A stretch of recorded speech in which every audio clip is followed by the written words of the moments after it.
এবং এই মেলাকে ঘিরে আইন শৃঙ্খলা বাহিনী সকল সেক্টরে প্রশাসন নিয়োজিত আছে, যাতে মেলাতে কোনো দুর্ঘটনা না হয় বা কোনো অসুবিধা কোনো খারাপ জিনিস না হয়, সেই হিসেবে প্রশাসন নিয়োজিত আছে।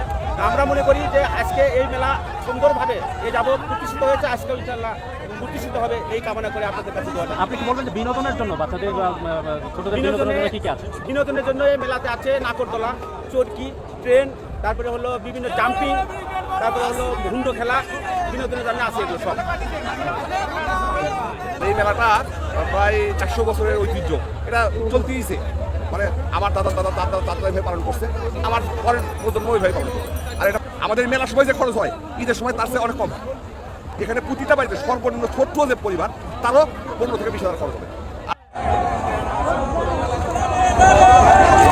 প্রতিটা বাড়ি বাড়ি জামাই আসে, তাদেরকে 10,000, 20,000, 5,000 সাধ্য অনুসারে তাদের শ্বশুর শাশুড়ি টাকা দেয়, তারা তার চেয়ে ডবল খরচ করে। আর বিখ্যাত কাঠফাটের জন্য বিখ্যাত, এই জন্য জামাই মেলা বলে আখ্যায়িত করছে। যেটুকু আমাদের ডবল খরচ হয়।